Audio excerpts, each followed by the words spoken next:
want to do now are solicit your ideas, your perspectives. And Katrina's asked me maybe to lay out for you really the scope and of this work that we're involved in right now, and the reason why we called you here. So, which maybe we haven't been clear enough about. So we have funding from the Department of Labor to work with the Canadian Labour Congress and to work with FETCO. And we are developing training and resources for federally regulated workplaces in the communication and transportation sector to address domestic violence in the workplace. So the reason why we organized this summit was to give you a look into some of the work that we know about across Canada and internationally. So now we want you to reflect on this, and Katrina and Christine will walk you through a process. Give us feedback. You know, what did you hear that you liked? What did you hear that just seems like it won't work? What did you hear that we might be able to adopt a little bit? So is that good enough for a perspective? Do you need anything? Okay. Oh, yes. Okay. So Katrina's reminding me that we're going to share back all of this. So, and Mally asked me to remind you again. We will send you a link. You will have all the presentations, any kind of resources that get developed out of this. We will share out again. And it's so we do have a 3-year project ahead of us, and there will be lots of things created, and it is our intention to share those. Yeah. So I'm going to hand it over to Christine and Katrina now.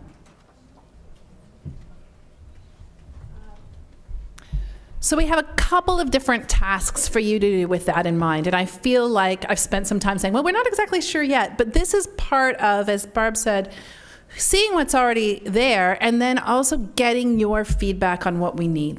So one of the things that, myself, Christine, and Adriana are responsible for being part of with the whole group, part of the glue that tries to get all of these things out. We're also part of the team to think about what are our priorities for either things to develop or things to coordinate, and also how are we going to evaluate that. So, and I know we've talked about a few of you in terms of connecting around that. But here's a couple of the things that we've been kind of playing with. So we're going to have first an organizational readiness assessment for you to do, and then after that I'll come back and I'll give you a set of questions.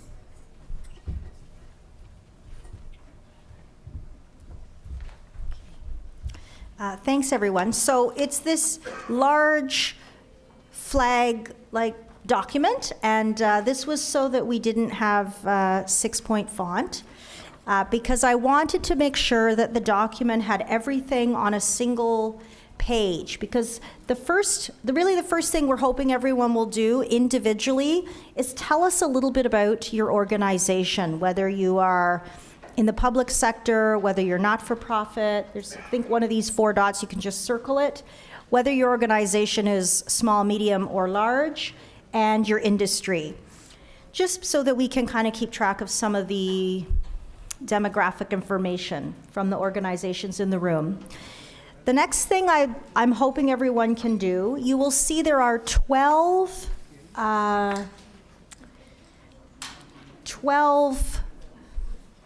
columns, areas, thank you, 12 areas where organizations can take a look and see how ready they are to support people that may be experiencing or involved with intimate partner abuse. The first thing I would like to ask everyone to do is say, put these in order. Number 1 being the most important thing that an organization should be doing, down to 12. So maybe start in that order, and you're just going to number them 1 to 12. And then on the right-hand side, you have under each area, there's a response, and the organization can either be developing awareness or needs awareness, it can go up to a level 4 where we feel the organizational response is quite robust, or you feel your organizational response is quite robust. And we're just asking people to give themselves in their organization a ranking from 1 to 4. Now, you may look at this document and say, I cannot believe that they forgot X or XYZ ABC.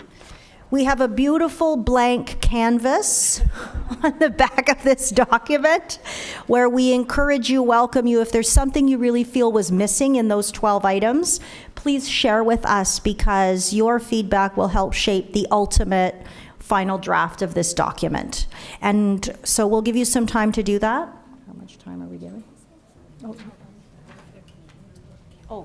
My apologies, we're having another question. Upper right-hand column, please write on there if you are Canadian or non-Canadian. That's what we're doing? From country. Or which country? Well, no, actually, you can't identify it. Okay. Because it will be identifiable. Okay. So Canadian or non-Canadian, if you don't mind, in the upper right-hand corner. Okay, and how many minutes are we giving? 2 minutes? I give you about 5 minutes, so, you know, got to work fast in this room. Christina's now going to come and get them. So just in terms of this tool and this idea, and if you don't want to give them to her because you really don't, then you don't have to give it to her. But we will provide a copy of this for people.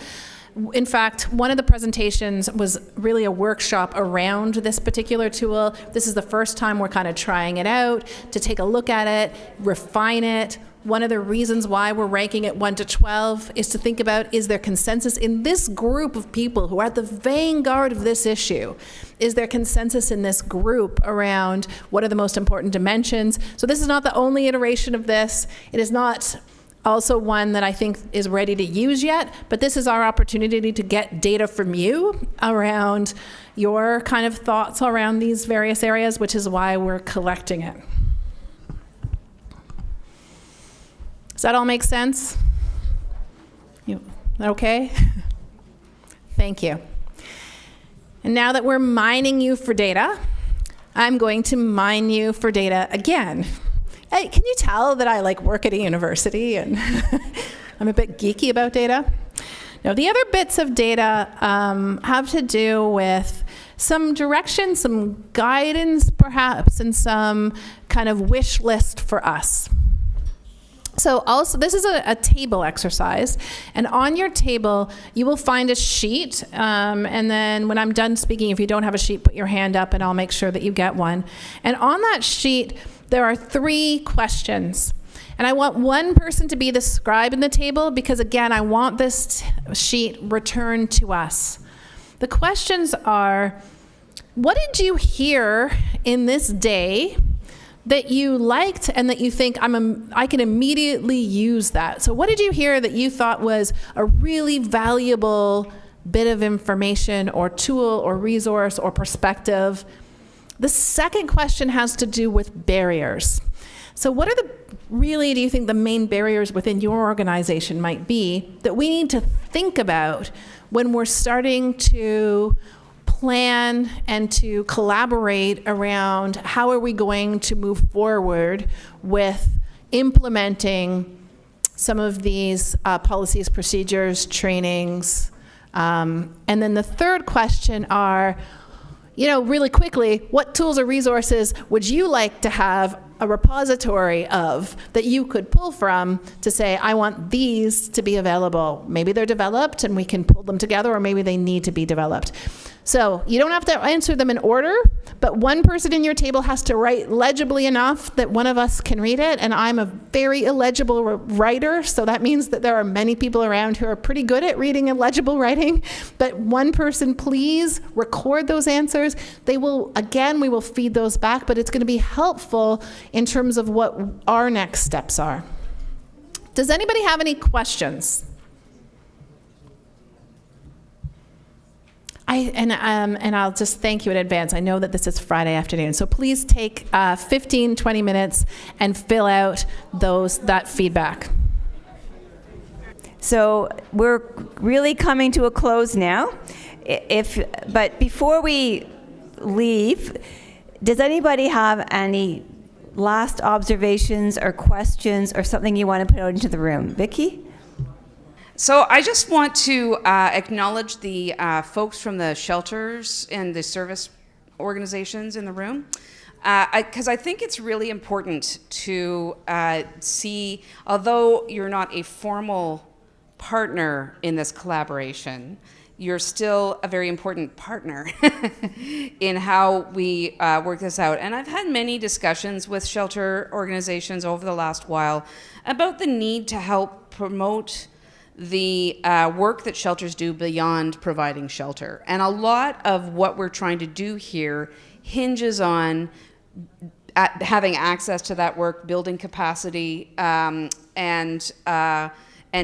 helping people, whether they're employers or workers or unions, know that that's out there. When we talk about threat assessments and safety planning, like, we need to be able to access those services and supports. And we're not creating subject matter experts necessarily in workplaces, right? What we want are people that can link them with you, or link workers, people experiencing domestic violence with you, right?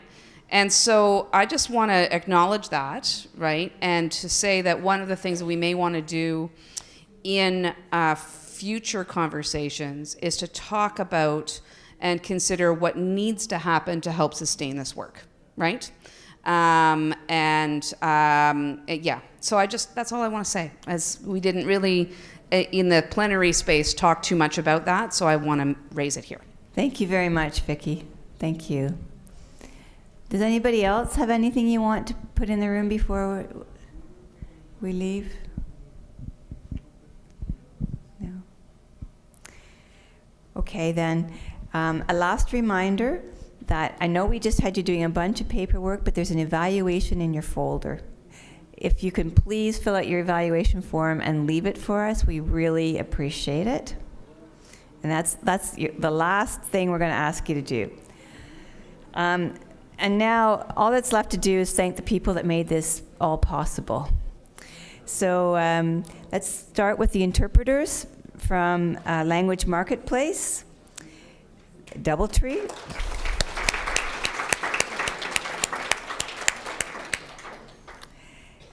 Doubletree by Hilton for the catering and their events team.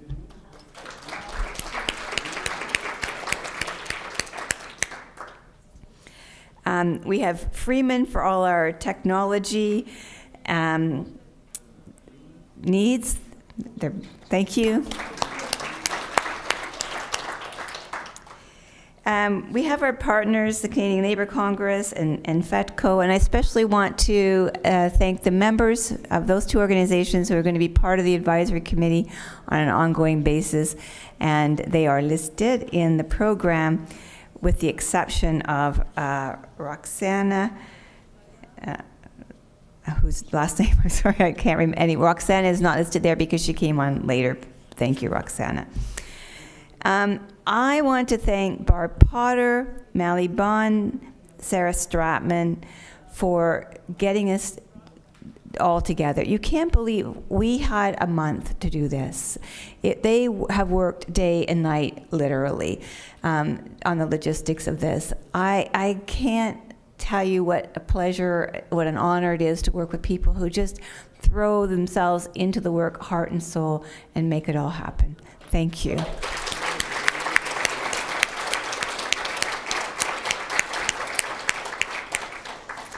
Thank you, Elsa Barreto, for helping us with technology. She's our technology coordinator, just know everything at the center, and she came here with her expertise, and we needed her many times. And finally, I want to thank all of you. This wouldn't have happened without you. I hope, as I've said before, that this is the beginning of a journey and of a relationship. We will be in touch with you. We'll be sending you follow-up slides and video recordings, reports from what we just did. We'll probably have questions to ask you. We'll be finding ways to engage. Thank you so much for being here.